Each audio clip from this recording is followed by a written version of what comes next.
नमस्कार, मैं नवीन जायसवाल 4 PM राजस्थान में आपका स्वागत है। कुछ महीने पहले जब विधानसभा के चुनाव हुए, तो भाजपा ने अच्छा प्रदर्शन करते हुए 115 सीटों पर जीत हासिल की और कांग्रेस से सत्ता छीन ली।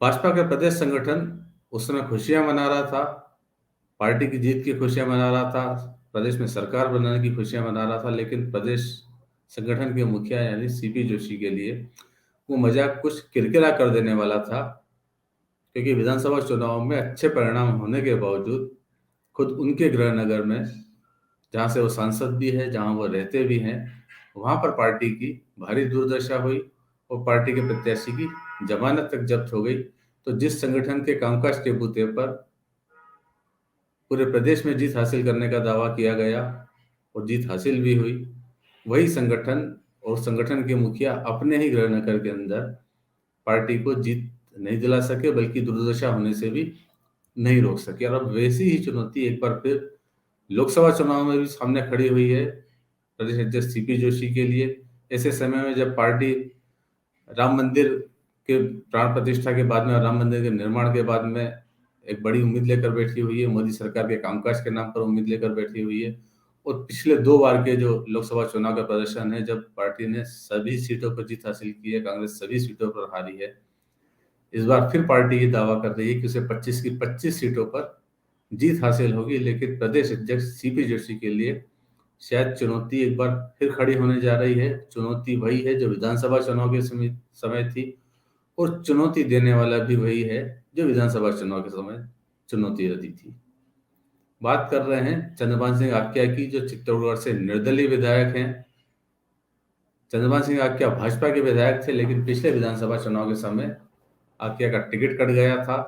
2 बार लगातार विधानसभा चुनाव जीतने के बावजूद और अच्छी मजबूत स्थिति में होने के बावजूद आक्या का टिकट कट गया था और उनकी जगह नरपत सिंह राजवी को टिकट दिया गया था।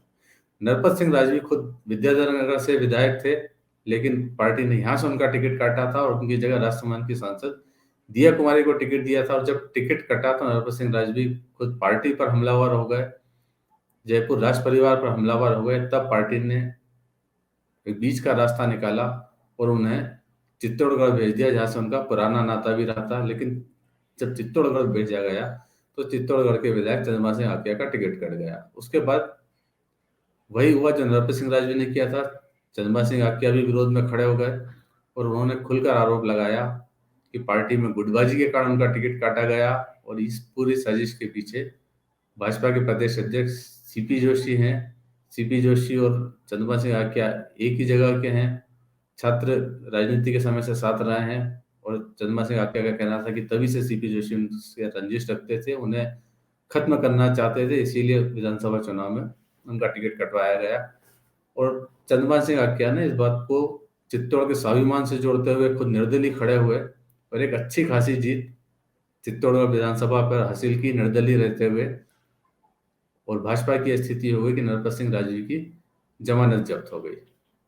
तब चंद्रभान सिंह आक्या ने घोषणा की थी कि यह सीपी जोशी से उनकी जो लड़ाई है वो सिर्फ विधानसभा चुनाव तक सीमित नहीं रहेगी, लोकसभा चुनाव में भी वो उन्हें सबक सिखाएंगे। तो अब वक्त आ गया है लोकसभा चुनाव का, और पार्टी ने सीपी जोशी को अपना प्रत्याशी घोषित कर दिया। सीपी जोशी एक बार फिर चित्तौड़गढ़ से चुनाव लड़ रहे हैं। कांग्रेस ने भी अपना प्रत्याशी घोषित कर दिया है, उदय आंजना को टिकट दिया है, जो हाल ही में नोएडा से चुनाव हारे थे, पूर्व मंत्री हैं। और अब सीपी जोशी और उदय आंजना के बीच मुकाबला होना है। लेकिन इस बीच में चंद्रभान सिंह आक्या ने भी ताल ठोक दी है और उन्होंने कहा है कि हो सकता है कि वो भी चुनाव लड़ें, और हो सकता है जो उनके कार्यकर्ता कहेंगे जैसा वो तय करेंगे तो वो पीछे नहीं हटेंगे, और वो भी चित्तौड़ लोकसभा का चुनाव लड़ सकते हैं। हम निर्दलीय हैं और आगे भी जो सब मेरे कार्यकर्ता बैठे हैं उनको बैठ के हम बात करेंगे, क्या करना है, कैसे करना है, किसको समर्थन देना है, उसके बारे में हम बैठ के चर्चा करेंगे। क्या ये भी संभावना है कि इस बार निर्दलीय मैदान में उतर सकते हैं? अगर कार्यकर्ता कहेंगे ना, कार्यकर्ता नहीं मानेंगे, चुनाव लड़ना पड़ेगा तो 100% चुनाव लड़ूंगा, इसमें भी कहीं दो राय नहीं। सिचुएशन देख के हम चुनाव लड़ने की कोशिश भी करेंगे और चुनाव भी लड़ेंगे, इस प्रकार की बात होगी तो। आक्या और सीपी जोशी के बीच की राजनीतिक रंजिश विधानसभा चुनाव के बाद भी खत्म नहीं हुई। विधानसभा चुनाव के नतीजे आने के बाद चंद्रभान सिंह आक्या ने भाजपा के समर्थन का पत्र दिया, जेपी नड्डा को जाकर पत्र सौंपा कोशिश की कि पार्टी में उनकी वापसी हो जाए, जो स्थान उनका पहला था वो स्थान मिल जाए और पार्टी से उनका जुड़ाव बना रहे, लेकिन वो संभव नहीं हो पाया। सीपी जोशी से उनकी अदावत का उसका कारण माना जाता रहा है। और ऐसे समय में जब भाजपा में ज्वाइनिंग हो रही है, कांग्रेस के नेताओं को ज्वाइन कराया जा रहा है, तब भी यह सवाल उठा कि जब जो भाजपा कांग्रेस के नेताओं को अपनी पार्टी में ले सकती है, कांग्रेस भाजपा के खिलाफ चुनाव लड़ने वालों को पार्टी में ले सकती है, तो वो भाजपा अपने ही किसी बागी विधायक को वापस क्यों नहीं ले रही है। और ये सवाल कई विधायकों के लिए उठे जो चुनाव जीत कर आए। इसमें चंद्रमा सिंह आक्या भी हैं चित्तौड़ से, रविंद्र भाटी चुनाव जीते थे, उनके लिए भी ये बात कही गई थी जब वो शिव से चुनाव जीते कि उन्हें भी पार्टी जोड़ने की कोशिश नहीं कर रही है। प्रियंका चौधरी के लिए भी ये बात की गई। इस तरह के जो भाजपा विधायक जो भाजपा से जुड़े थे और बागी होकर चुनाव जीते, उनके लिए पार्टी उनके जोड़ने का प्रयास नहीं कर रही है। और शायद इसी बात से हताश होकर चंद्रमा सिंह आक्या एक बार फिर तेवर दिखा रहे हैं कि जो स्थिति उन्होंने भाजपा की विधानसभा चुनाव में की थी, जो मुश्किलें विधानसभा चुनाव में खड़ी की थी, वो मुश्किलें एक बार वो फिर पार्टी के लिए खड़ी कर सकते हैं, क्योंकि उनकी व्यक्तिगत रंजिश सीपी जोशी से भाजपा के प्रदेश अध्यक्ष है। वैसे भाजपा के बड़े नेताओं के लिए मुश्किलें सिर्फ सीपी जोशी के लिए नहीं है, बल्कि पार्टी के कई दिग्गज इस तरह के विरोध का और चुनौतियों का सामना कर रहे हैं। उसमें केंद्रीय जल शक्ति मंत्री गजेंद्र सिंह शेखावत भी हैं, जिन्हें अपनी ही पार्टी के विधायक बाबू सिंह शेरगढ़ से चुनौती का सामना करना पड़ा। बाबू सिंह उसी विधानसभा क्षेत्र से आते हैं जो जोधपुर लोकसभा सीट में है।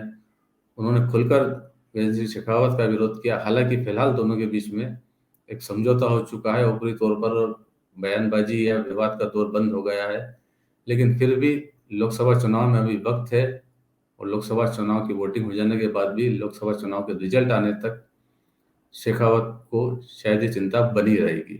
इसी तरह दूसरे केंद्रीय मंत्री हैं कैलाश चौधरी, जिन्हें पार्टी ने बाड़मेर से टिकट दिया है। वो एक बार फिर चुनाव लड़ रहे हैं, लेकिन वहां पर भी उनकी चुनौती वही बरकरार है, क्योंकि वहां पर शिव से जो निर्दलीय विधायक हैं, जो भाजपा से बगावत करके निर्दलीय खड़े हुए थे, रविंद्र सिंह भाटी, वो चुनाव जीते थे। और अब वहां पर वो देवदर्शन यात्रा निकाल रहे हैं, पूरे क्षेत्र में जनसंपर्क कर रहे हैं, और उनके जनसंपर्क में बड़ी संख्या में भीड़ जुट रही है। और माना जा रहा है कि रविंद्र भाटी भी चुनाव लड़ सकते हैं, और यदि वो चुनाव लड़ते हैं तो कैलाश चौधरी के लिए भी एक बड़ी मुश्किलें होंगी। तो ये बीजेपी के तमाम दिग्गज हैं जो अपनी ही पार्टी के बागियों से चुनौती का सामना कर रहे हैं। तो फिलहाल इस वीडियो में इतना ही, और अंत में एक बार फिर आपसे यही कहना है कि 4PM राजस्थान चैनल को सब्सक्राइब जरूर करें, और इस वीडियो के लिंक को जितना ज़्यादा हो सके उतना शेयर भी करें। नमस्कार।